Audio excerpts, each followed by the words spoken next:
Happy are those conscious of their spiritual need, since the kingdom of the heavens belongs to them. Happy are those who mourn, since they will be comforted. Happy are the mild-tempered, since they will inherit the earth. Happy are those hungering and thirsting for righteousness, since they will be filled.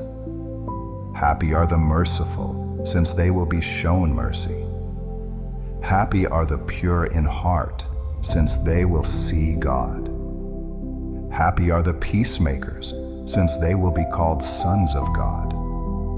Happy are those who have been persecuted for righteousness' sake, since the kingdom of the heavens belongs to them. Happy are you when people reproach you and persecute you, and lyingly say every sort of wicked thing against you for my sake. Rejoice and be overjoyed, since your reward is great in the heavens, for in that way they persecuted the prophets prior to you. You are the salt of the earth, but if the salt loses its strength, how will its saltiness be restored? It is no longer usable for anything, except to be thrown outside, to be trampled on by men. You are the light of the world. A city cannot be hid when located on a mountain. People light a lamp and set it not under a basket, but on the lampstand, and it shines on all those in the house. Likewise, let your light shine before men, so that they may see your fine works, and give glory to your Father who is in the heavens. Do not think I came to destroy the law or the prophets. I came not to destroy, but to fulfill. Truly I say to you, that sooner would heaven and earth pass away, than for one smallest letter, or one stroke of a letter, to pass away from the law, until all things take place.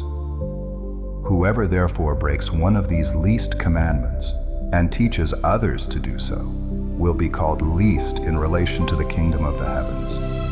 But whoever does them and teaches them will be called great in relation to the kingdom of the heavens.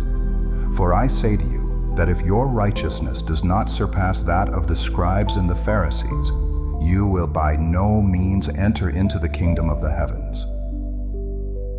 You heard that it was said to those of ancient times, "You must not murder, but whoever commits a murder will be accountable to the court of justice."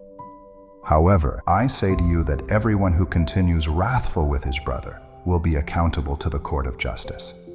And whoever addresses his brother with an unspeakable word of contempt will be accountable to the Supreme Court.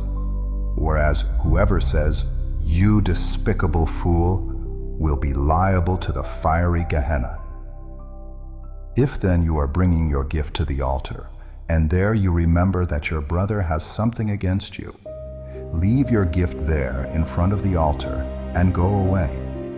First, make your peace with your brother, and then come back and offer your gift.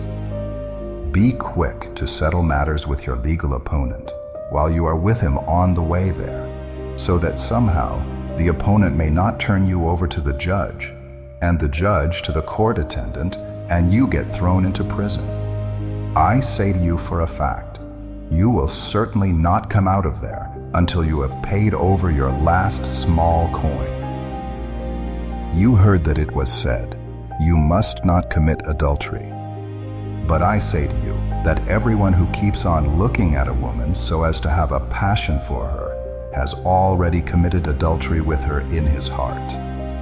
If now your right eye is making you stumble, tear it out and throw it away from you.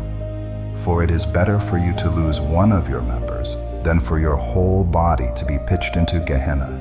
If your right hand is making you stumble, cut it off and throw it away from you. For it is better for you to lose one of your members than for your whole body to land in Gehenna. Moreover, it was said, "Whoever divorces his wife, let him give her a certificate of divorce." However, I say to you that everyone divorcing his wife, except on account of sexual immorality, makes her a subject for adultery, and whoever marries a divorced woman commits adultery. Again you heard that it was said to those of ancient times, "You must not swear without performing, but you must pay your vows to Jehovah."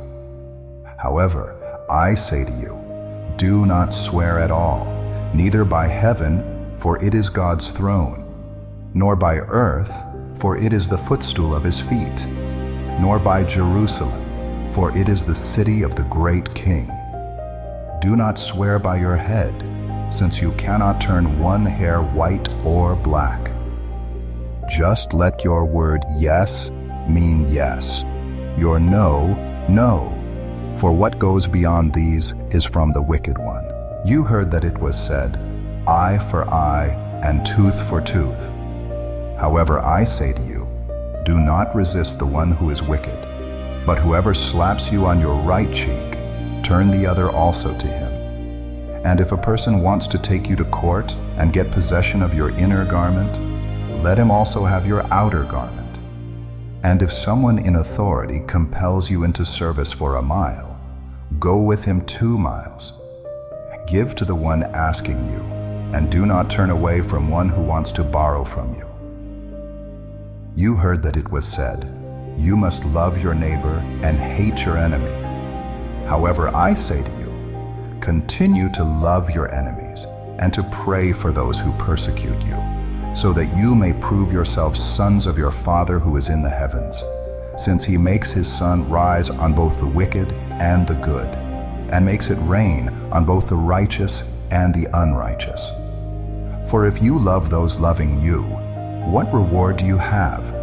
Are not also the tax collectors doing the same thing? And if you greet your brothers only, what extraordinary thing are you doing? Are not also the people of the nations doing the same thing? You must accordingly be perfect, as your heavenly Father is perfect.